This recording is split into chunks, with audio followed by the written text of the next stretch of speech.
There's an extensive thing where they're talking about a ban TikTok bill. Well, that's what this bill is. It's called the Restrict Act. It's called the Restrict Act. I put it in my Telegram, and I believe this is probably the most dangerous bill in U.S. history. And I'm not trying to exaggerate that in any way. This changes everything. This changes everything. So the Restrict Act. The fight against TikTok is not actually against TikTok. They're using TikTok as a way to put it out to the public, to distract them, to blind them to what this bill actually is. They want you to believe that it's about TikTok and distract you while bringing in the most dangerous bill in U.S. history. And this Restrict Act is the Patriot Act on steroids and a case of Red Bull. There's really no other way to put it. This thing is dangerous. This thing is dangerous. The Restrict Act grants the U.S. government authority over all forms of communication.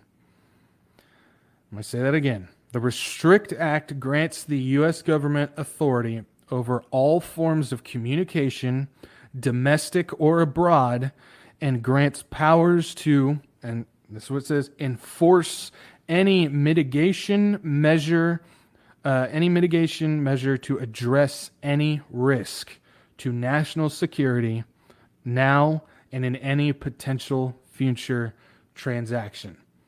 So this act will grant the U.S. authority over all forms of communication, both domestic and abroad, so foreign and domestic, and then it will enforce any mitigation measure to address any risk to national security and the possible future. So they're not just talking about now, but they're talking about in the future. So let's go ahead. Let's dissect this thing a little bit and dissect this beast. I'm going to use that word specifically. This is huge, guys. And just to let you know, this is being supported by both the left and the right. This is getting supported by both the Dems and the Repubs. So don't think this is just one or the other. No, this is both. I told you, don't fall into the game. Don't fall into the game. Because when you say it's a TikTok ban bill, and the Republicans put it out that way, everybody goes, yay! Same thing on the Dem side. So just keep that in mind. This bill, let's dissect it. This bill states action against foreign entities. It specifically says foreign entities. But by accordance with the Patriot Act, anyone deemed a threat to critical infrastructure can be designated as a domestic terror threat and ultimately recognized as a foreign entity, granting power to the Restrict Act. So this thing works in tandem with the Patriot Act. And how this works is the Restrict Act only works for foreign entities, but if you are deemed a threat to national critical infrastructure, you then become a domestic terrorist, which is considered a foreign entity by the Restrict Act. That's how that kicks in. I hope that makes sense. So, we know we've seen a bunch of different things over the past year as far as this goes. If you remember the past few years where things like parents opposing school board decisions and people spreading misinformation were officially classified as domestic terror threats. You see where this is going? If you're a parent at a school board meeting that is opposing CRT teaching or alphabet stuff, you are officially, by the Homeland Security, deemed a domestic terror threat, which you then become a foreign entity to the Restrict Act. Same thing with spreading misinformation. We talked about that a couple years ago. I think it was also the Department of Homeland Security said anybody who is spreading misinformation or disinformation or anything like that, you are now considered a national security threat. Well, now you become a foreign entity according to the Restrict Act. Does that make sense? That's how this is going. So what happens next? Now we understand that anybody that they don't like pretty much will become a national security threat, and now they fall under the Restrict Act. So what happens next? If deemed a national security threat, they get access to everything. And when I say everything, I'm talking about past, present, and future. Straight from the bill. I pulled it straight from the bill. Let's go over this thing. If you're deemed a national security threat, they get access to everything. What is everything? That includes software, hardware, or any other product or service, telecommunication products and services.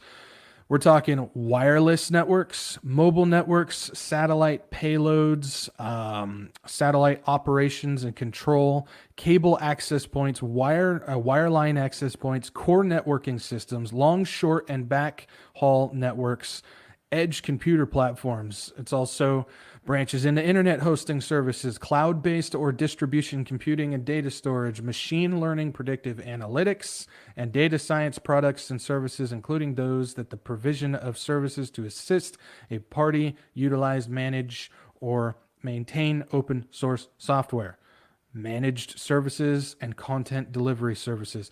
If you have anything in any of those categories, they get access to it. We're not done. List keeps going. Page 2, here we go. Desktop applications, mobile applications, gaming applications, payment applications, or web-based applications, information and communications technology products, services integral to AI and machine learning.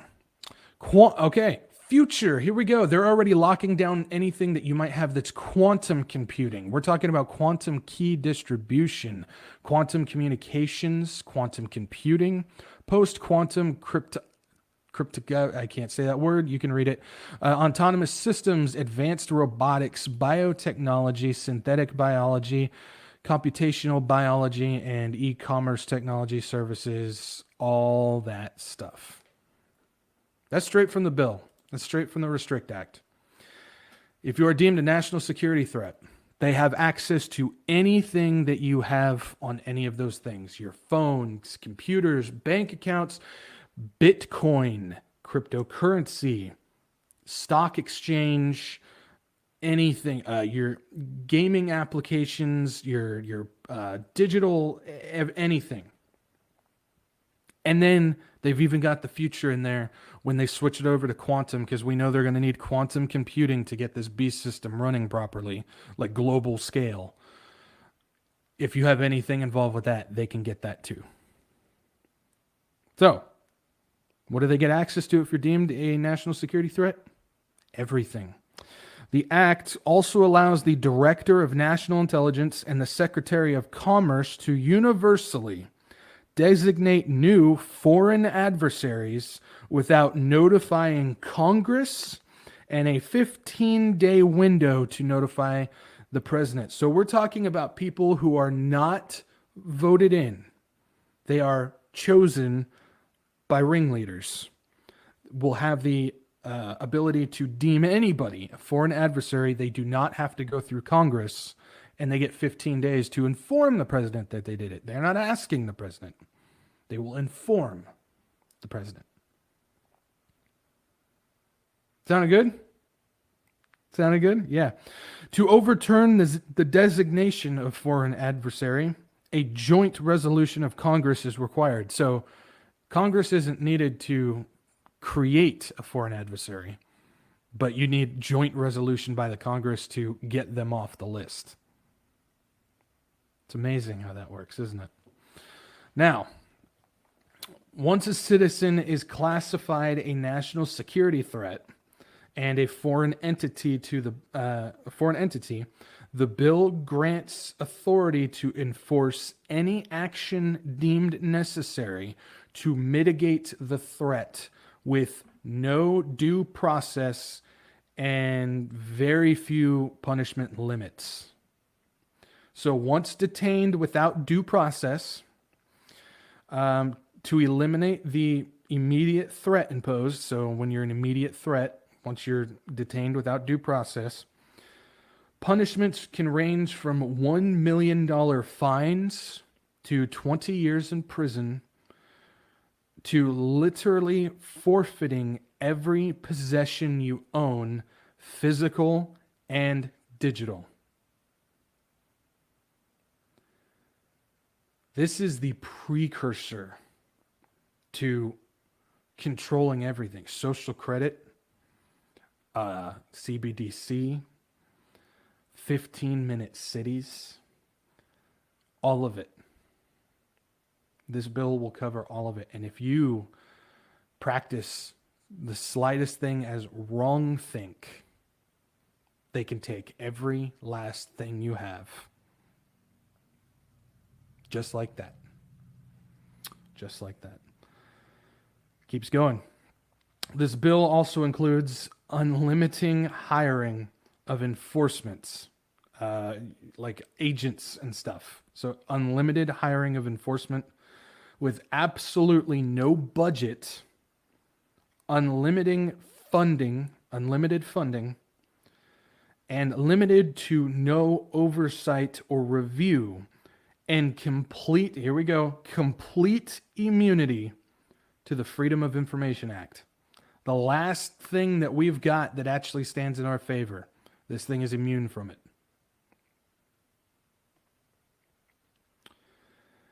So the bill refers to transactions. We saw in the thing future transactions. What does this bill deem a transaction? That's important that we understand the wording. What does that mean?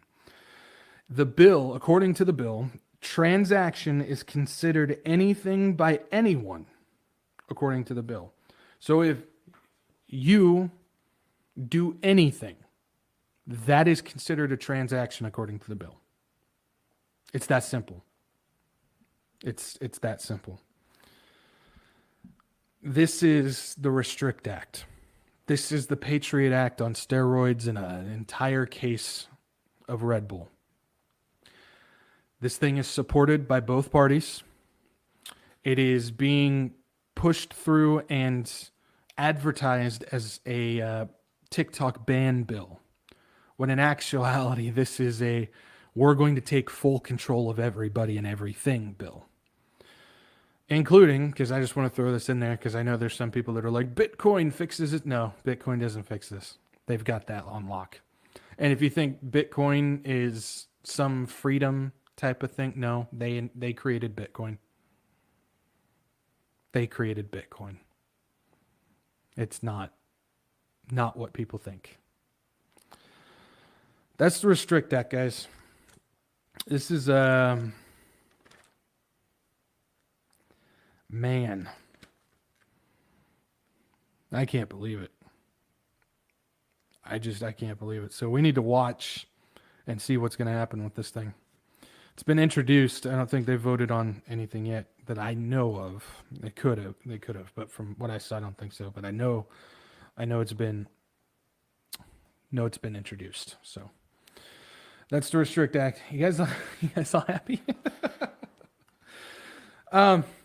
I just want to point out, I know that sounds absolutely horrific, which it is, but we're not going to have to worry about that. As believers, we're not going to have to worry about that. This is in preparation for what's coming in the tribulation. This is in preparation for the coming beast system that's coming into play. We may see it, passed and signed and whatnot, but we don't have to worry about this. For those who still have their souls trapped here on earth, they're the ones, that's what this bill is for. Our saving grace, just like how it beat the law, the Jewish law, beats this law as well. That's Jesus. He beats this. He beat the old law. He beats the current law. And he'll beat this law. And it's important that we understand that. When we're in these times, we are told to encourage each other. And it's important that we continue to encourage each other. by saying, no matter how bad this bill looks, no matter how bad the bill is, which it is, Jesus beats this law. Jesus beats all the laws. You know, if some people want to look at that and go, man, that's simple. That's too simple. Well, the gospel is simple. The gospel is simple because he tells us we need to have a childlike faith. And having that childlike faith in our Savior, Jesus Christ, beats all these laws. So it's important that we understand that. Just want to stop here and make sure people get that, because I know we can go through all this stuff and see how bad and scary and imposing this stuff is, but you know the old saying of my daddy can beat your daddy? My God can crush anything that you throw at him.